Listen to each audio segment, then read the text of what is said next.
आप सबको स्वागत है आज 5 मार्च की श्री वरदान में।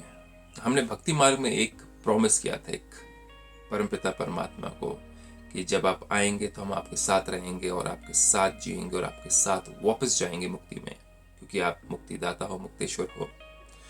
क्या हम वो वादा निभा रहे हैं? क्या हम परमपिता परमात्मा को उस अनुसार याद कर रहे हैं? ये सारी चीजें हमें अपने आप को पूछनी है। तो आज के वरदान में परमात्मा कहते हैं कि साथ रहेंगे, साथ रहेंगे, साथ जाएंगे, इस वायदे की स्मृति द्वारा कंबाइंड रहने वाले, कंबाइंड के साथ, परमात्मा के साथ में कंबाइंड रहने वाले सहज योगी भव, इजी योगी, जिसको मेडिटेशन या परमात्मा को याद करने में मेहनत नहीं लगती हो। बाप बच्चों को वायदा, आप बच्चों का वायदा है कि साथ रहेंगे। हम बच्चों ने क्या वायदा किया कि हम साथ रहेंगे, जब आप आएंगे तो हम आपके साथ रहेंगे, साथ जिएंगे और साथ चलेंगे।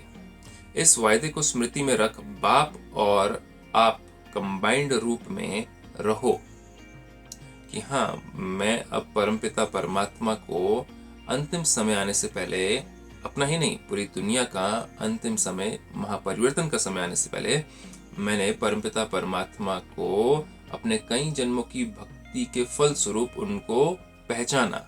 उन्होंने अपना मुझे परिचय दिया, उन्होंने मुझे मेरा भी परिचय दिया और हम कहाँ से आए हैं उसका भी ज्ञान दिया।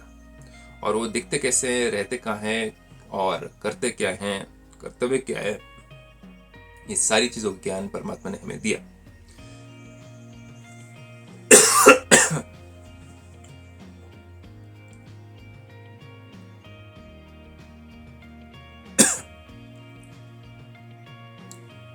इस वायदे को स्मृति में रख बाप और आप कंबाइंड रूप में रहो। ये वायदे को अगर हम याद करें तो हम हमेशा, किसी का हम वायदा करते हैं तो हम हमेशा क्या बोलते हैं कि जब आप आएंगे तो हम वो वायदा निभाएंगे। स्वरूप में रहो, तो इस स्वरूप को ही सहज योगी कहा जाता है कि हमेशा आज दिन भर याद आए हमें कि मैंने परमात्मा को प्रॉमिस किया था कि मैं आपको याद करूंगा, आपके साथ रहूंगा, आपके साथ जीऊंगा और आपके साथ वापस जाऊंगा। आपके साथ कहाँ जाऊंगा वापस? परम धाम याद आ गया। और आपके साथ रहूंगा, कहाँ रहूंगा वो भी याद आ गया।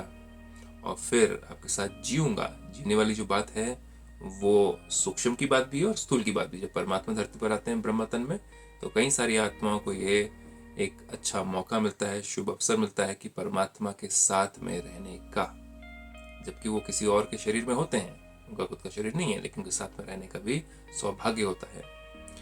तो परमात्मा कहते हैं योग लगाने वाले नहीं, लेकिन सदा कंबाइंड अर्थात साथ रहने वाले। परमात्मा से योग लगाने वाले नहीं कि मुझे योग लगाना है, मुझे बैठना है, मुझे ध्यान में बैठना है।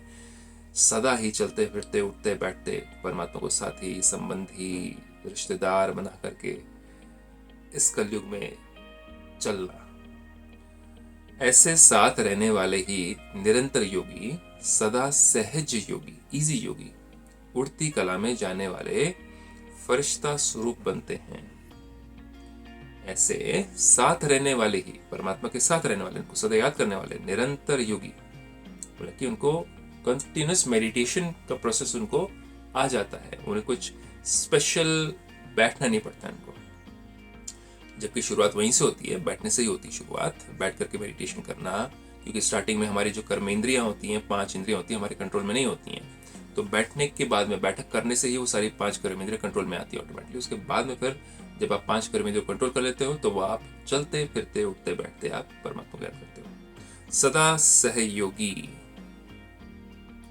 उड़ती कला में जाने वाले फरिश्ता स्वरूप बनते हैं। उड़ती कला मतलब क्या हुआ कि हमारा दुनियावी चीजों से हमारा अट्रैक्शन कम होना शुरू होता है और हमारा परमात्मा से अट्रैक्शन ज्यादा होना शुरू होता है और हम हल्के फील होते हैं। और फरिश्ते कैसे होते हैं? हल्के होते हैं। फरिश्ते क्या होते हैं?